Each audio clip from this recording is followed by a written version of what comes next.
পিতা সত্য, পিতা ধর্ম, পিতা হি ভগবত সত্য দেবতা। পিতা, তোমার দেওয়া কর্তব্য সাধনে আমাকে তুমি শক্তি দাও। অবোধ যোগ্য সন্তান আমি, কি দিয়ে আমি তোমার এই মত ভক্ত পালন করব? কি আছে আমার? কোন গুণে এই প্রতিটি জাতিকে আমি মুক্তির পথ দেখাবো? বলে দাও, বলে দাও পিতা, তুমি বলে দাও, তুমি বলে দাও।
তুমি আমাকে শোনালে পিতা, তুমি বেঁচে থাকতে কেউ তোমাকে চিনতে পারলো না।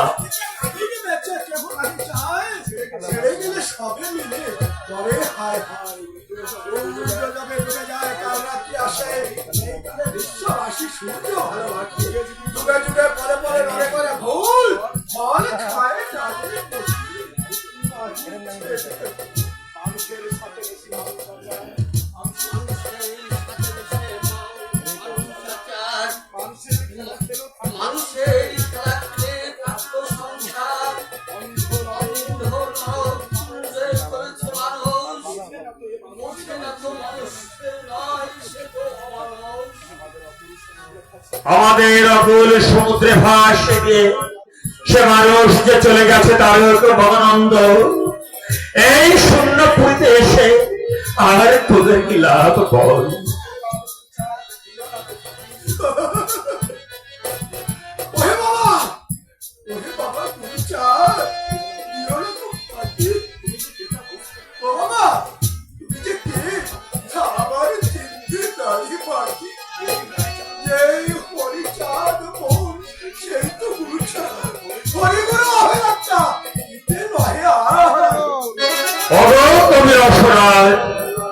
অনেক কল্পনায় বলো আর কি দিবাকার, বরং তোমরা মাঝে মাঝে এসে আমাকে দেখে যেও।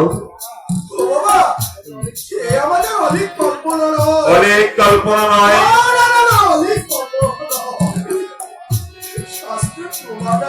কি প্রমাণ আছে? সেই যুগে প্রভু আমার পূর্ণ রূপ করেন তিনি মাতৃ সন্নিধারে শেষ লীলা করবেন তিনি ওই মরিচ্ছন্ন করে পূর্ণ অবতারে প্রভু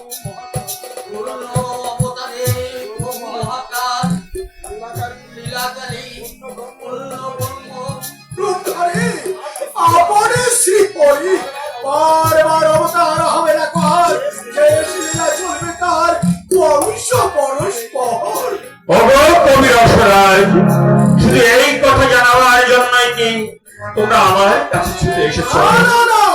বাবা, তোমার কাছে আরেকটি নিবেদন আছে। আরেকটি নিবেদন? অভিপ্রায় বলো, বলো তোমাদের কি সেই নিবেদন, খুলে বলো। বাবা, সকল অবতারের অবতীর্ণ জন্মতিথি পালন করে আমরাও জন্মতিথিতে মহোৎসব আদি করতে চাই।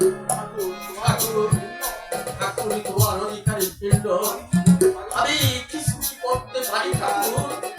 পিতার জন্মতিথি মধুকৃষ্ণা ত্রয়োদশীতে সমস্ত দেবগণে মিলে এই শ্রীধামে কত আনন্দ উৎসব করত। কেউ কি সম্ভব? বলো বলো ঠাকুর, এখন সেই উৎসব আজ হয় না। বলিস না ফেরকার, উমাচর এক লোভী আচরণে, আনন্দ এক লোভী আচরণে।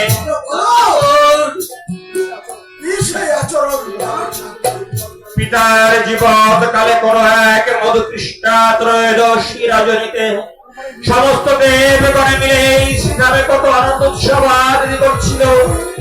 সেই দৃশ্য সমনার দেখতে পেয়ে আমাদের দু ভাইকে দেখাবে বলে পিতা বাড়ির মধ্য থেকে ডেকে আনে।